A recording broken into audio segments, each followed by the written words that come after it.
Mentes mimadas. Como boas intenções e más ideias estão conduzindo uma geração ao fracasso. Greg Lukianoff e Jonathan Haidt. Este trabalho não se trata de um audiobook ou narração do livro, mas de uma análise onde faço comentários ou observações a partir dos pontos mais relevantes do livro em questão. E pode conter ilações, exemplificações ou comparações para com a cultura política do dia ou eventos atuais. É uma tradução minha do original em inglês e pode conter pequenas incorreções, mas que não comprometem o entendimento da obra no seu todo. Greg Lukianoff é presidente da Fundação para os Direitos Individuais na Educação. É americano nascido em Manhattan. É especialista em leis, escritor, palestrante e consultor jurídico. Seu parceiro literário, Jonathan Haidt, é psicólogo social, professor universitário e doutor em psicologia moral e psicologia cultural. Ambos autores conduzem seus estudos e conhecimento a compreender e explicar diversos dos fenômenos políticos e sociais de nosso tempo.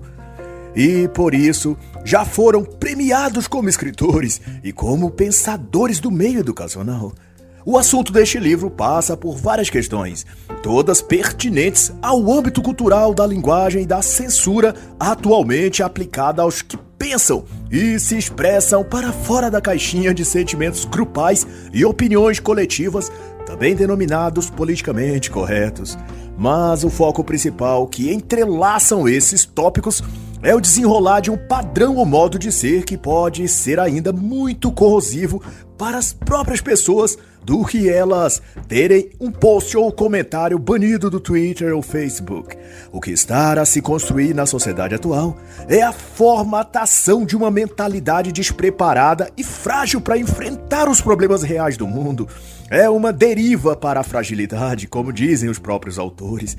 Trata-se de que os efeitos dessa cultura que chamam hoje de cultura do cancelamento está a forjar nos jovens principalmente uma mentalidade fragilizada e, portanto, incapaz de tomar decisões sérias, de focar e manter objetivos e até mesmo de manter sua palavra, de honrar compromissos ou, como se diria nos tempos da minha mãe querida, de o homem honrar as calças que veste.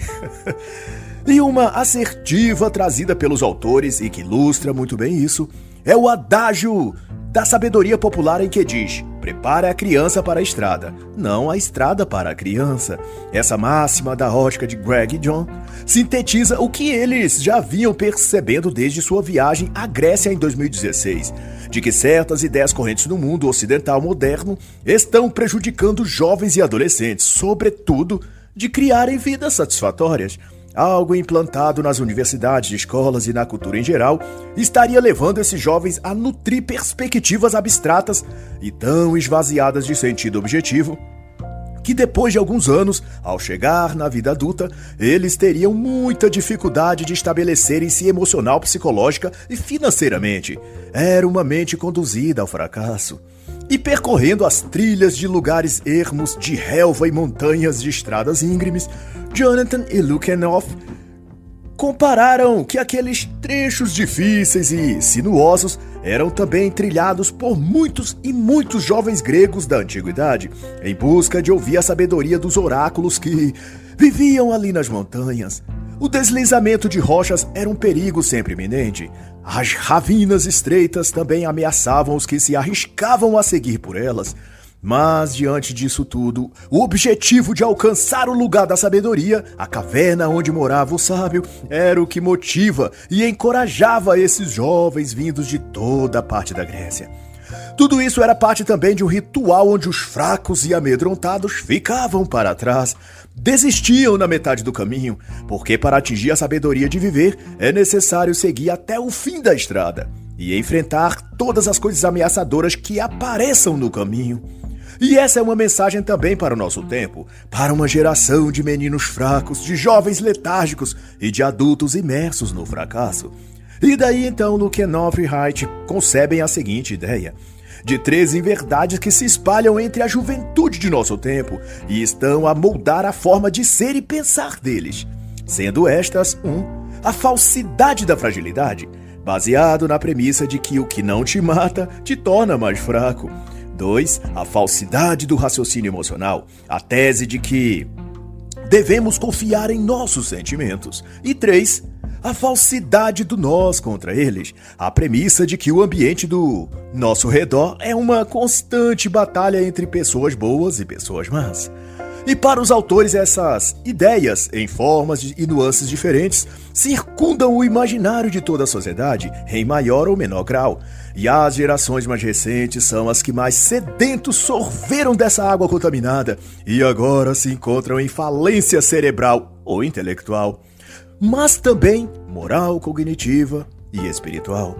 E para mais que isso, eles enxergam nas escolas, universidades e nos meios de educação em geral essas inverdades sendo transmitidas aos jovens acobertadas de boas intenções muitas vezes, mas que mesmo assim danificam a mente e o coração desses jovens estudantes e por vezes se manifestará em forma de ideias políticas, se proliferando na sociedade sob teses, opiniões e comportamentos ideológicos muitas vezes violentos.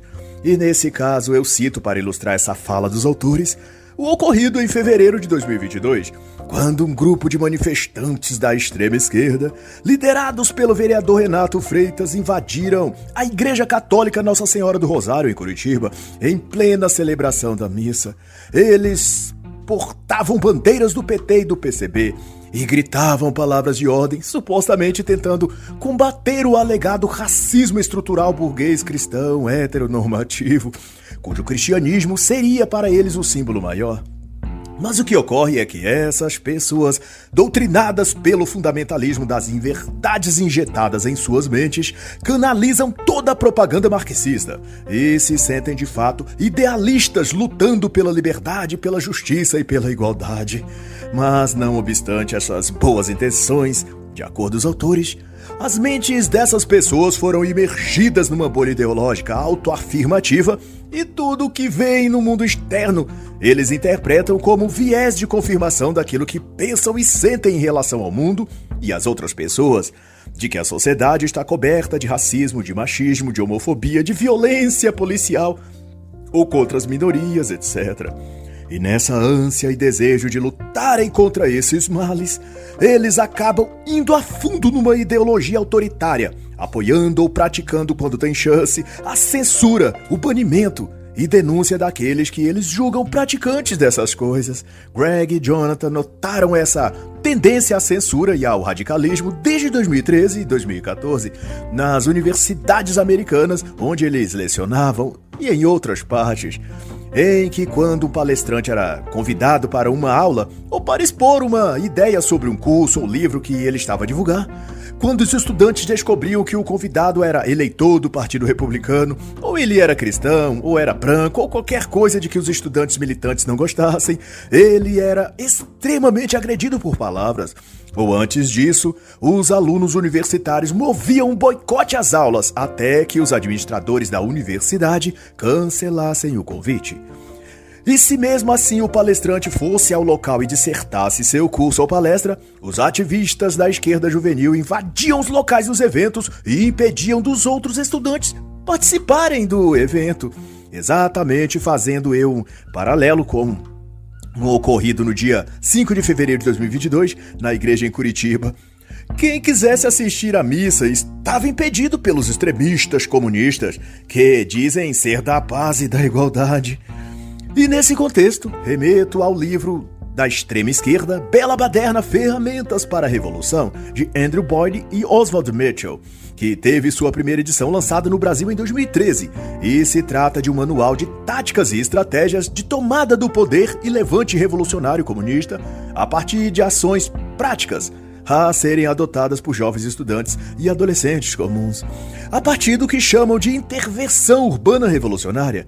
E nessa obra consta esse tipo de estratégia, a de calar os oponentes por ações diretas de ocupar os espaços deles e impedir que falem ou se manifestem. Essa postura agressiva, justificada por um sentimento insalubre de vitimização, municiou uma geração de idiotas úteis a se tornarem armas na mão dos partidos políticos de esquerda e que desencadeou o que hoje se conhece por cultura do cancelamento. Mas, longe disso ser engraçado ou uma mera rebeldia infantil, essa tática já se torna uma espécie de protocolo ou praxe maquiavélica totalmente destrutiva, que assassina reputações, destrói carreiras e gera atentados de morte contra aquele que foi cancelado, sendo ele acusado de coisas de que não fez, não escreveu ou não falou. Sobre isso, outro também fenomenal autor, Alan Dershowitz, escreve em Cultura do Cancelamento, obra de 2020, que a cultura do cancelamento, diz ele, não inclui padrões ou processos para determinar se uma alegação de cancelamento é verdadeira ou falsa. A própria acusação torna-se a história e, assim, torna-se parte do registro histórico, mesmo que comprovadamente falso. A cultura do cancelamento é, pois, a nova verdade, a nova realidade, que será, é claro, estampada na mídia como a história real e em que todos devem acreditar, sem qualquer exame, sem qualquer questionamento, sem qualquer reflexão. Apenas acreditar e pronto. E esses manifestantes, ativistas e pessoas em geral que depuram o debate público, tentando excluir as opiniões de que não gostam, envelopam suas teses radicais em embalagens mais bonitinhas, como combate ao sexismo, luta contra o machismo, contra o discurso de ódio, contra o racismo estrutural, meros disfarces para esconder sua face verdadeira, que é a pura e maléfica ideologia marxista. Mas um outro aspecto disso, aqui abordado por Lukianoff e Haidt, é de que, oculto sob esse disfarce ideológico, há também uma massa de jovens que se sentem fracos e confusos, frágeis para enfrentar o mundo e a vida como ela é, e não tendo coragem de sair para o mundo e encará-lo de frente, tentam o caminho inverso, o de ajustar o mundo à sua própria fraqueza, de reduzir tudo à sua pequena estatura. Há alguém falando algo que o jovem não gosta? Postaram algo que o jovem discorda? Algum raciocínio o deixou desconcertado e sem argumento? Pois bem, basta esse jovem acusar de discurso de ódio, fake news, sexismo, fascismo ou quaisquer desses rótulos e sua denúncia será verificada pelos checadores de opinião das redes sociais, que é óbvio, só analisará se aquele que está sendo acusado é um perfil de direita. Se caso for, então a punição lhe será dada, sua conta será divertida ou banida. E neste caso, ele age para ajustar a si o mundo e as coisas que não gosta, dando um claro sinal de sua fraqueza moral, intelectual e cognitiva. Pois, como cita os autores logo no início, é a criança que deve ser preparada para a estrada, e não a estrada preparada para a criança. Ajustar o mundo a seus gostos, é isso que os meios midiáticos, redes sociais e filmes e séries tentam convencer os jovens de fazer.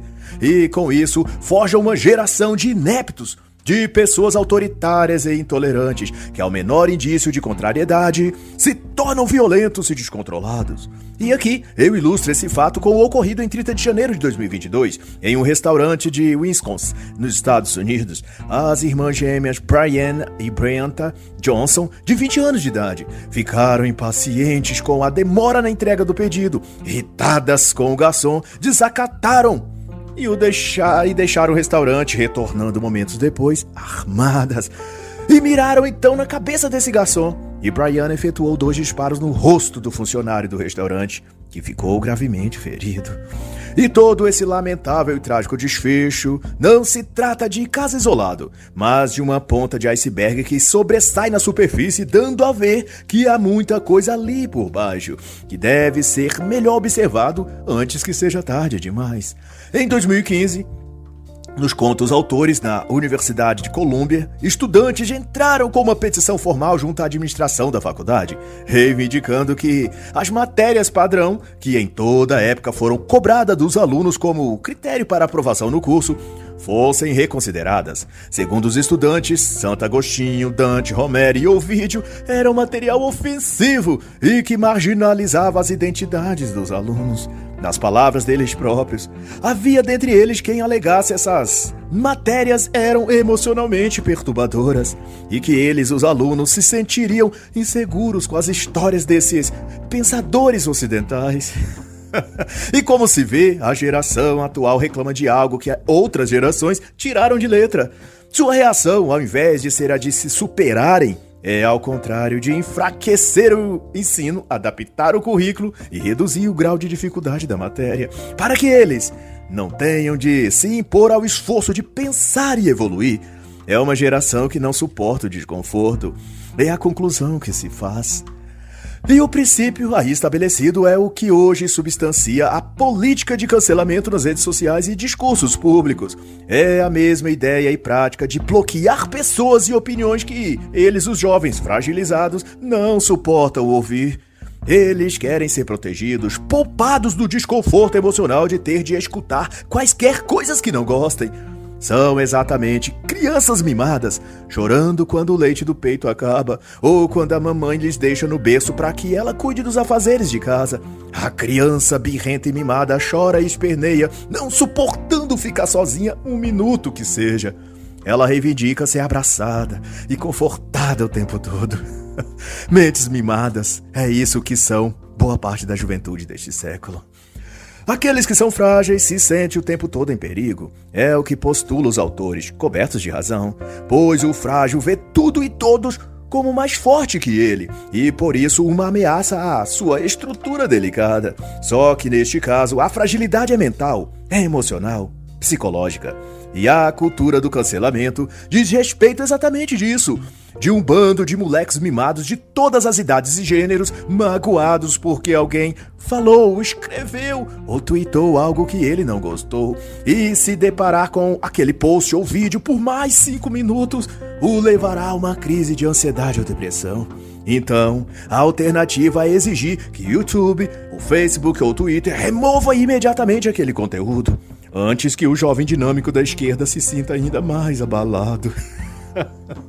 Mas é evidente que desse teatro da fraqueza também participam as Big Techs, pois delas vem o principal interesse em manter e condicionar uma horda de gente fraca e inibida, incapaz de reagir a qualquer coisa ou se posicionar diante do inimigo, pois assim a classe tecnocrata pode bem determinar todo tipo de aprisionamento ou restrição das liberdades que a massa de jovens assustadas e enfraquecidas jamais se posicionarão contra qualquer desmando desses bilionários empedernidos.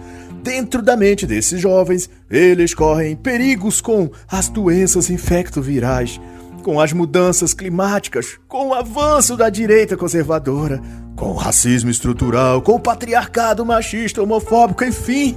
Eles estão presos a uma alucinação coletiva, da qual só se libertariam se lessem mais Olavo de Carvalho e assistissem menos Rede Globo e Netflix. Mas esse é um comentário satírico meu e não dos autores. De todo modo, eu deixo a recomendação da brilhante obra de Josh Hawley, A Tirania das Big Techs, lançada em 2021, e que foca na censura e cultura do cancelamento, mas voltado para a operação das grandes corporações de tecnologia, como as gigantes Amazon, Facebook ou Meta, Instagram, etc., cujas ações, segundo demonstra, é de fazer parte de um núcleo de poder controlando todo mundo. Mas, seja como for, os autores observam e denunciam que, nos campos universitários de escolas, esses jovens estão aprendendo hábitos mentais de ansiedade e depressão. Eles aprendem a ter medo da vida, afirmam os autores, a amplificar seus medos, a exagerar suas dificuldades e a se sentirem sensíveis e frágeis demais. E dessa ótica, Greg e John analisam que esses jovens e adolescentes, sendo forjados assim, acabam mimados e superprotegidos, incapazes de conviverem com pontos de vista diferentes, porque não suportam serem contrariados. E essa tendência veio criando forma e força no discurso público e hoje, no espaço das opiniões, tudo que aflige emocionalmente esses jovens é acusado por eles de racismo, de sexismo, de machismo, intolerância.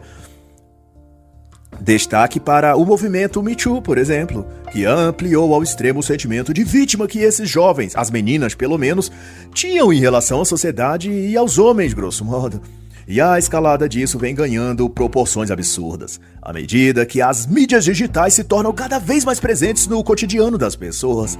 Qualquer um, por exemplo, pode ser acusado de agressão sexual, de importunação sexual, de assédio, devido que redes sociais como Facebook e Instagram, por exemplo, já se tornaram armas de denúncia contra os homens. Basta uma falsa vítima ofendida ou contrariada pelo mundo não ser perfeito como ela gostaria, e então ela aponta a câmera do celular para si e grava um vídeo acusando, com lágrimas nos olhos, algum homem de tê-la agredido verbalmente, de tê-la assediado sexualmente, ou coisa do tipo. E sendo que O que esse homem tenha feito de concreto seja ter assoviado pra ela ou elogiado o corpo dela. Mas no mundo de vitimização dessas modernetes, basta olhar para ela e ela já se sente vítima de algum tipo de abuso. E motivada pela cultura da exploração midiática, ela usará o fato para se destacar nas redes digitais, pois que nunca, noutra época qualquer, ser vítima injustiçada e sofrida de uma sociedade machista e misógina rendeu tantos likes, compartilhamentos, fama e indenização. Na obra Culpa por Acusação, do autor Alan Dershowitz, ele elenca no capítulo 7 uma cronologia de como essa moda começou e aponta o afamado movimento de mulheres Me Too nos Estados Unidos como promotor de um vitimismo histérico entre mulheres, unidas contra o suposto machismo estrutural dentro das corporações. E sua dedução é de que toda causa que se diz justa e nobre começa como um movimento de interesses altruístas, depois torna-se um negócio e então degenera até se transfigurar num jogo de interesses políticos e ideológicos. E Dershowitz aponta que logo surgiu no movimento Me Too uma porção de gente querendo se dar bem e lucrar com a nova indústria que surgia, a da falsa acusação contra homens inocentes. E não é preciso aqui lembrar, fazendo eu um adendo, do caso do jogador brasileiro Neymar, acusado falsamente em 2019 pela jovem Nájila Trindade de tê-la estrupado. Depois de muita especulação da mídia, logo se colocando a favor da garota, pobrezinha violentada, provou-se que não passava de uma falsa acusação com interesses de se obter vantagens financeiras. Depois disso, vendo como os meios midiáticos são complacentes às mulheres que fingem-se de vítimas, dado isso, a falsa acusadora foi para a Bahia e em novembro do mesmo ano já tinha uma nova falsa acusação prontinha para estampar as telas dos jornais e folhetins digitais. Ela acusou dessa vez o empresário dono de uma rede de pousadas de luxo de também tê-la violentado sexualmente. E da perspectiva que os autores abordam nesta obra, fatos como esses são fruto de uma juventude mimada, que vê os pais, avós e tudo mais como fontes de provisão contínuas, e que deve paparicá-los, adulá-los e presenteá-los o tempo todo. E os pais e avós fazem exatamente isso que esses jovens esperam e desejam e criam ao redor de seus bebezinhos de 20 anos uma redoma de proteção que impede esses jovens e adolescentes de se prepararem para a vida, deixando-os tão frágeis emocional e psicologicamente que eles não suportam lidar com a vida real e daí se refugiam em mundos imaginários infantis, como os games, as festinhas, as coisinhas da moda, tentando viver uma adolescência perpétua para não ter de assumir-se como adultos e pagar o preço existencial que isso envolve. A brilhante autora Diane West discute um pouco disso na obra que aproveito para recomendar, A Morte do Adulto, em que conceitua, em consonância ao que Lukianoff e Haidt discorrem aqui, que a juventude das gerações mais recentes refugiam-se em um mundo mágico como a Terra do Nunca, onde vive Peter Pan e os Garotos Encantados, todos eterno crianças, e como eles, parte dos jovens e adolescentes modernos esperam viver perpetuamente infantilizados, negando-se a enfrentar a vida como homens e mulheres adultos, resolvendo os problemas, pagando suas dívidas e custeando sua própria vida. Para Diane West, enquanto refugiados nesse reino infantil, eles esperam ser protegidos e poupados pelos pais, avós ou adultos de ter de assumir responsabilidades. E destaca-se tanto no capítulo Identidade da obra de Diane, quanto em Mentes Mimadas de Lukianoff e Haidt, o fato de que essa recusa em crescer mentalmente dá a essa geração uma espécie de salvo-conduto para que se comportem como queiram, cometendo atos irresponsáveis e coisas ruins o que for, sem terem de arcar com o ônus de suas ações. O próprio caso citado por mim da senhora Nájila Trindade, que falsamente acusou o jogador Neymar e depois o empresário baiano, demonstra que não apenas muitos nessa geração pensam e agem assim, sob a expectativa de serem sempre poupados das consequências ruins de seus atos, quanto sabem também que os adultos do seu entorno tendem a protegê-los, ou ao menos se aquele jovem se tratar de alguma dita minoria social, que traduzindo significa negro, índio, pobre da periferia, usuário de drogas, gay ou mulher. E juntos, jovens e adultos simulam então um mundo imaginário onde a fantasia é que todos acreditam que vivendo assim, tudo dará certo no final. E a impressão é essa mesmo. Vede, por obséquio, que mesmo após o flagrante em vídeo de que a acusadora do jogador Neymar inventou toda aquela história de violência sexual para extorquir o jogador, e mesmo depois de ficar claro suas contradições e mentiras, e depois ela ter replicado a história para extorquir o empresário rico da Bahia, mesmo após tudo isso, a garota foi absolvida pela injustiça brasileira dos processos movidos por Neymar, de acusação caluniosa, tentativa de extorsão, etc. Vede você se tem alguma lógica nisso. Neymar não cometeu o crime de que foi por ela acusado. Era mentira. Mas ela não cometeu também o crime de acusá-lo daquilo que ele não fez. Ou ela cometeu um crime acusando-o de algo que não aconteceu, ou Neymar cometeu o crime de que ela o acusou. As duas coisas simultâneas não são possíveis, pois uma exclui obrigatoriamente a outra. Mas é disso que se trata. Uma fantasia a qual também os adultos tentam revestir os jovens e blindá-los de ter de responder por seus erros, escolhas e decisões. E assim todos vão perpetuando uma rede de ilusão e de autoilusão, protegidos por desculpas e falácias como a de vulnerabilidade social, de minorias oprimidas, de racismo estrutural ou de desigualdade social, para assim se manter esse mesmo design sobre a sociedade, o de jovens que se recusam a crescer e a de adultos e pais que os super protegem e os infantiliza. E acima deles, controlando as cordas, velhos ricos e espiritualmente doentes, usando seus bilhões de dólares para manter nesses lugares as peças do xadrez global, que o diga Bill Gates, Soros, Bezos, Rockefeller, Rothschilds. E tudo isso a indústria dos antidepressivos agradece, pois é difícil passar por tanta hipocrisia, dissimulação e jogo de interesse, sem contar com muito Rivotril. Todavia, Greg e Jonathan são cuidadosos ao alertar que nada disso significa que essa geração, os jovens, não tenham problemas reais a enfrentar. Eles destacam a crescente competição por trabalhos qualificados e bem remunerados, tendo esses jovens de lidar com a crescente substituição de humanos por máquinas e por inteligência artificial. E também o enfraquecimento do ensino educacional que adormece cognitivamente esses jovens, impedindo-os de pensar, além da desestruturação das famílias, do acesso a drogas e álcool, da alienação da TV. Tudo isso impedem, em parte, que eles escalonem, assim, tão fácil, os degraus para a autorrealização e para a estabilidade emocional e financeira.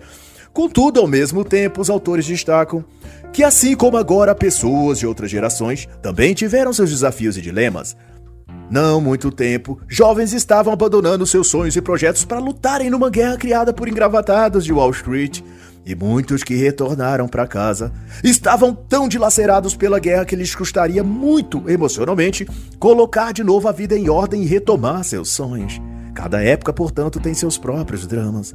Mas a grande diferença é que as pessoas de agora enterram a cabeça num buraco para não enxergar os problemas, escondem-se deles, refugiando-se num quarto conectados a jogos online, maratonando vídeos eróticos no X-Vídeo e outras futilidades nas redes sociais, incluindo os finais de semana regada a baladas e bebidas. A diferença é que em outras épocas, diante das dificuldades, os jovens queriam ser fortes e vencer, e os de agora, diante dos desafios, querem correr e se esconder. E lá do quarto com a porta trancada, gritam para a mamãe vir resolver tudo por eles. Libertar-se de sua insegurança é o maior desafio para essa juventude, destaca-se aqui nesta obra. É uma questão muito mais cognitiva e emocional do que situacional ou de recurso financeiro. E de então, Greg e John postulam sobre a falsidade da fragilidade, que, segundo eles, é responsável por essa postura mental enfraquecida que tem essa geração. E eles citam o pensamento de Meng-Tzu no século IV a.C., quando o céu está prestes a conferir uma grande responsabilidade a um homem, ele exercitará sua mente com sofrimento, sujeitará seus tendões e ossos ao trabalho duro, exporá seu corpo à fome, o colocará na pobreza, colocará obstáculos no caminho de suas ações, de modo a estimular sua mente, endurecer sua natureza e melhorar esse indivíduo. E segundo a linha de raciocínio sobre como se está criando na sociedade uma cultura de enfraquecimento mental dos jovens, desde a infância e adolescência, Greg e Jonathan contam que, até meados de 1990, um estudo apontou que apenas 4 em cada 1000 crianças com até 8 anos de idade tinham alergia a amendoim. Em 2008, uma pesquisa já apontou que os alérgicos a amendoim haviam triplicado. Agora eram 14 crianças para cada 1.000. Como resposta a essa ameaça crescente dos amendoins, foi que as escolas então proibiram os amendoins. Disseram que as crianças estavam ficando mais vulneráveis e que, portanto, deviam ser protegidas. E proibiu-se, além dos amendoins, as nozes, manteiga de amendoim e outros produtos derivados. As nozes não tinham nada a ver com amendoins. Mas como algumas pessoas também poderiam ser alérgicas a nozes, é melhor ter cautela e proibir tudo. Aos poucos foram também incluídos na lista de proibição diversas frutas secas e lanches, tudo claro para proteger as crianças. E essa é a questão para os autores, de que tenta-se, em nossa cultura, afastar as crianças, adolescentes e depois jovens de todos os potenciais riscos e perigos. Eles não devem ter contato com germes, parasitas, bactérias. E daí chegam a uma certa idade desprovidos da imunidade que já teriam desenvolvido se simplesmente houvessem deixado a vida seguir seu curso. E isso serve para germes e bactérias, como também para amendoins e para os desafios da vida.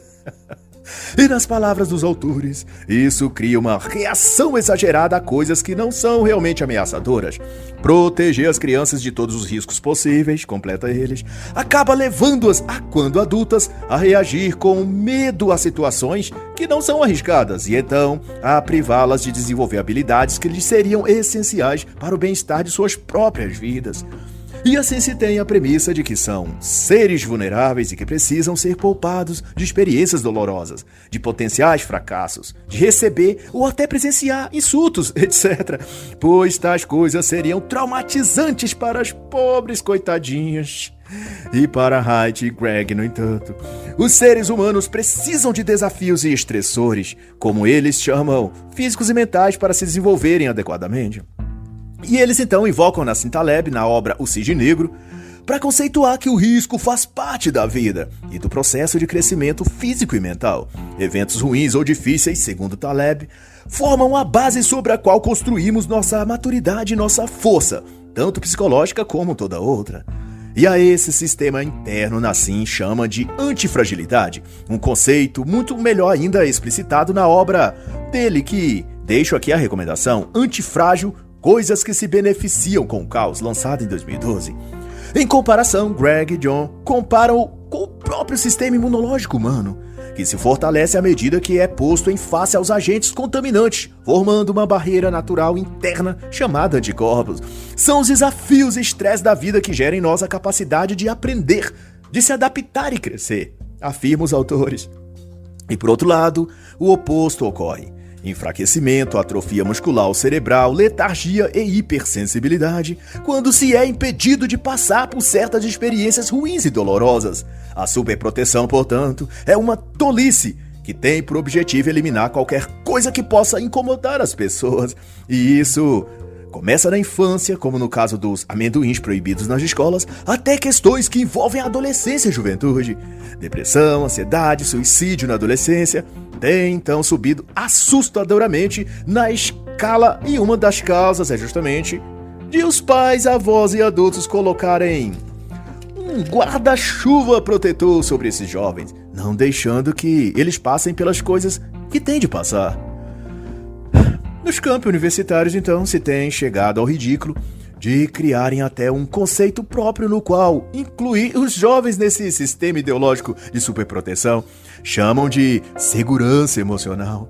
E isso vai tão longe que já se publica nesses lugares manuais com diretrizes para pais e professores aprender a lidar e interagir com esses jovens, de modo a poupá-los de quaisquer violência emocional, que inclui de tudo, desde a dar uma nota baixa numa avaliação, cobrar uma tarefa escolar, impedi-lo de usar o smartphone quando desejarem, ou até se permitirem que os jovens sejam chamados por outros de gordinho, de magrão, de narigudo ou de branquelo, pezão, moreno, enfim.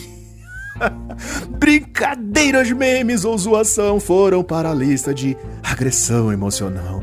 E precisam todos serem protegidos dessas terríveis ameaças verbais, sob o risco de eles se deprimirem ou ficarem chateadinhos. O que, segundo essa psicopedagogia escolar, causaria danos emocionais muito fortes nesses jovens estudantes. E, junta-se a isso, a balbúrdia inventada de que traumático, ou ofensivo, ou ainda abusivo não era mais algo concreto com um xingamento, agressão física ou coisa assim, mas aquilo que os próprios estudantes diziam que era. A classificação tornou-se subjetiva e tudo aquilo que eles, os estudantes, declarassem que era ofensivo para eles, isso seria assim considerado, não importa o quão imbecil fosse. E desse modo, chegamos à condição de que qualquer gesto, qualquer palavra, olhar ou entonação na voz que deixasse algum jovem ou adolescente incomodado, isso logo seria rotulado de emocionalmente agressivo e quem o praticou seria cobrado rigorosamente. E nessa questão, eu faço então uma parte para citar como ilustração dessa mania e fetiche por perseguição, por ofensa, etc., que essa cultura do vitimismo tem estabelecido. Eu me refiro ao ocorrido em maio de 2020, em que o então presidente Bolsonaro, durante uma live transmitida pelas mídias sociais, tomou um copo de leite ao lado do presidente da Caixa Econômica, Pedro Guimarães, e do então secretário da Agricultura e Pesca, Jorge Seife, que também tomaram cada um copo do terrível e ameaçador líquido branco. Logo, estampou-se nos fake noticiários que o presidente estaria ofendendo grupos minoritários negros, reproduzindo com seu copo de leite a supremacia branca neonazista. Ativistas juvenis em toda parte, nos campos universitários, óbvio, pediram punição aos 3 envolvidos, dizendo-se ofendidos e agredidos emocionalmente. É um gesto neonazista que fere nossa identidade, disseram alguns deles. O que não passa isso dizendo eu, e não os autores, de um bando de fracos arrumando pretexto para justificar e manter sua posição de idiota útil fracassado. E outra esdrúxula invenção de moda é mencionada pelos autores como inverdade número 2, a falsidade do raciocínio emocional ou a confiança nos seus próprios sentimentos. E citam então o aforismo do filósofo estoico Epiteto ao dizer que o que nos desanima não são os eventos externos em si, mas a maneira como pensamos sobre eles. Não são as coisas que nos perturbam, mas a interpretação que fazemos dessas coisas. E aqui, eles notificam que a terapia ou psicologia moderna foram decisivas no processo de condicionamento mental das últimas gerações, mas isso no tocante a pavimentar a mente desses jovens para que aceitem e até apreciem seu lado frágil e sensível. Ajudou, nesse sentido, a normalizar um estado mental de vulnerabilidade, onde o jovem olha para o mundo e tenta se esconder dele ao invés de enfrentá-lo. E isso porque foram convencidos de que a experiência de viver pode ser traumática. Ai, ai. Mas isso não se restringe às terapias, consultórios de psicanálise ou aos psicopedagogos, inserindo essa lavagem cerebral nas crianças, jovens e adolescentes.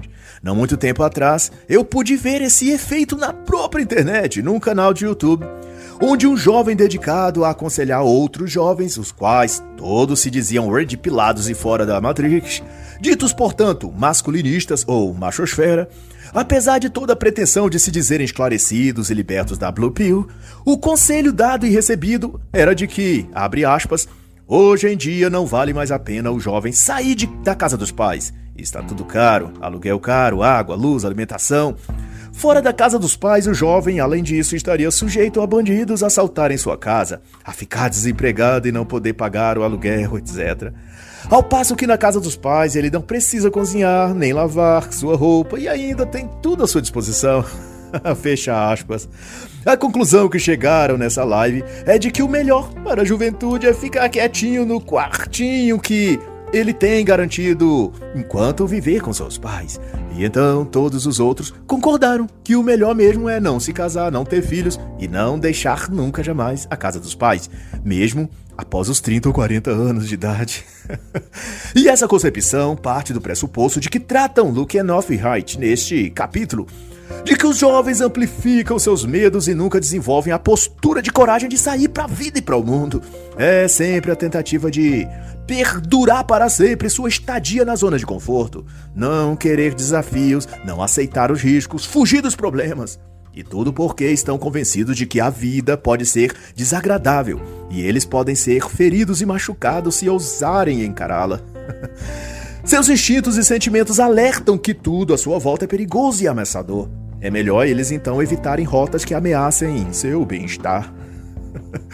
Para Greg e John, no entanto, esse é o princípio do raciocínio emocional, que se trata de uma condição mental em que a pessoa se coloca a ouvir o que ela sente e a viver de acordo.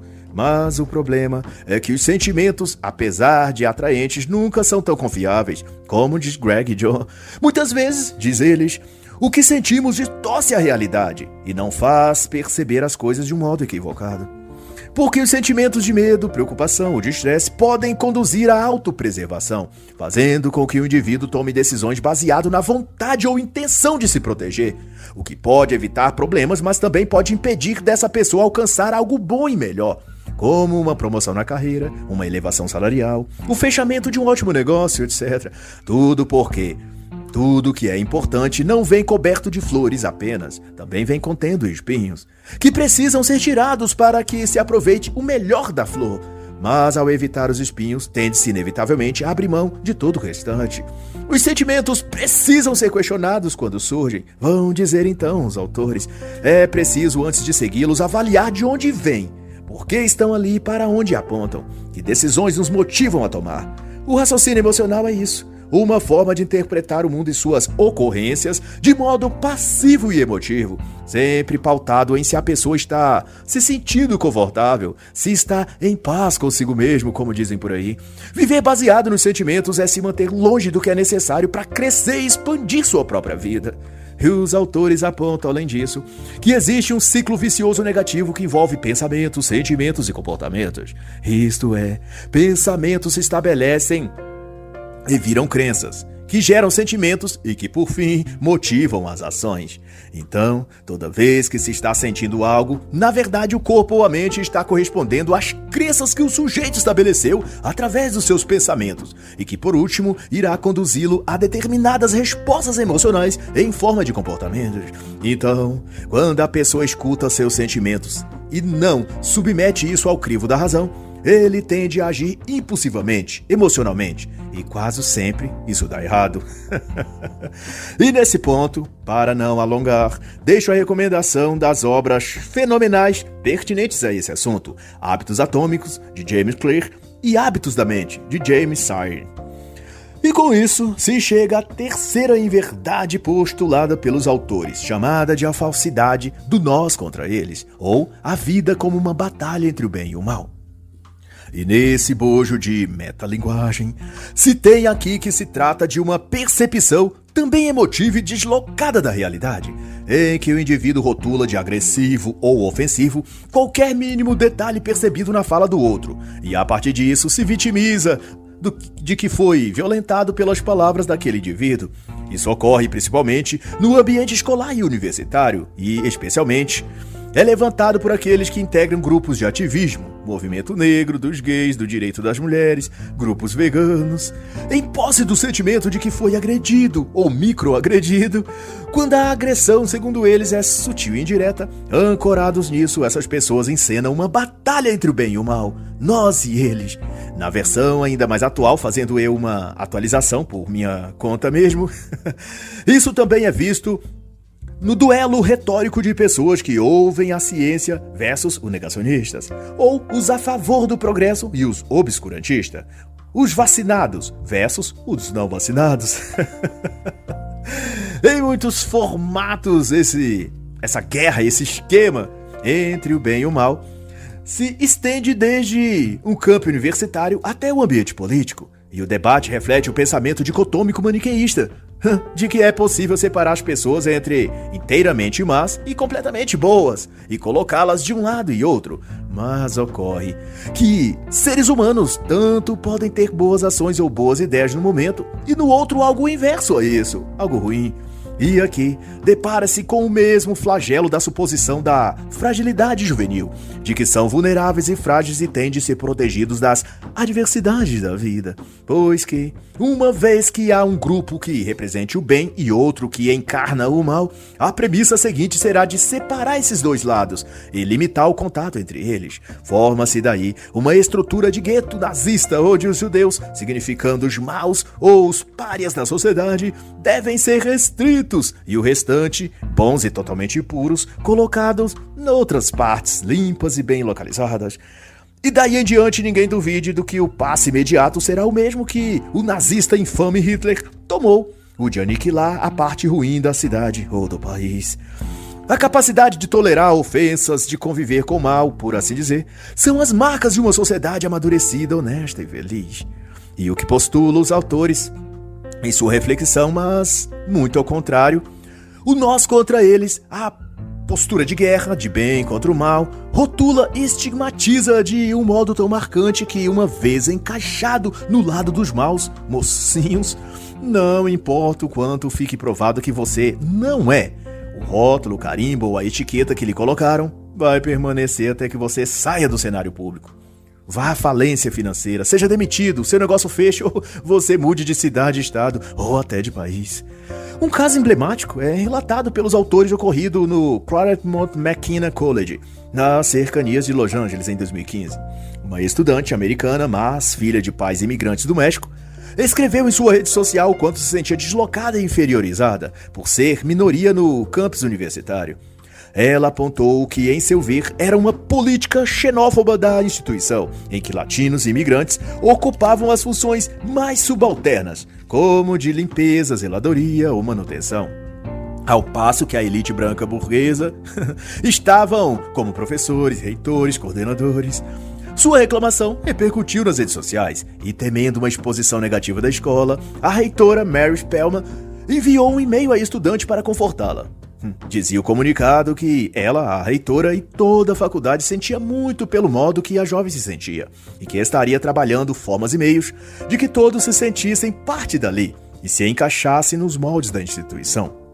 Mas, ao invés da carta acalmar os ânimos, só acirrou ainda mais a batalha, pois Olivia, a estudante revoltada, havia determinado já que a reitora seria a vilã, a representante da classe branca burguesa opressora. E então, ela printou o e-mail da reitora, demarcou a palavra molde e compartilhou por onde pôde, ironizando na legenda, dizendo: "Desculpe, senhora reitora, se eu não me encaixo nos moldes da instituição." É que eu não sabia que ela tinha um molde, um padrão.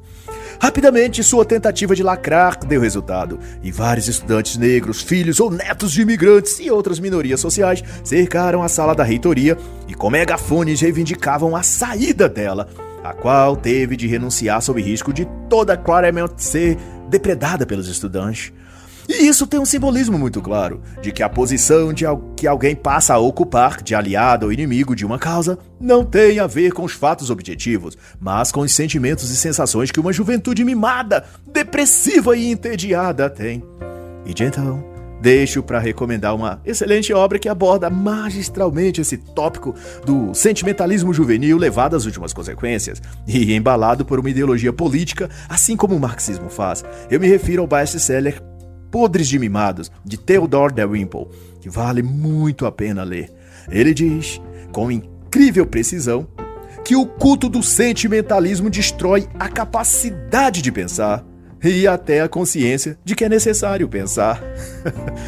E você, amigo leitor, ainda duvida, depois de tudo que você ouviu aqui, que os jovens progressistas imbecis como a estudante Olivia do Claremont McKenna College e tantos outros por aí já se esqueceram sequer que possuem cérebro?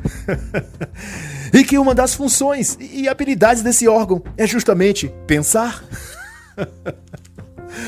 E assim, encerra a análise da obra Mentes Mimadas. Como boas intenções e más ideias estão conduzindo uma geração ao fracasso, de Greg Lukianoff e Jonathan Haidt.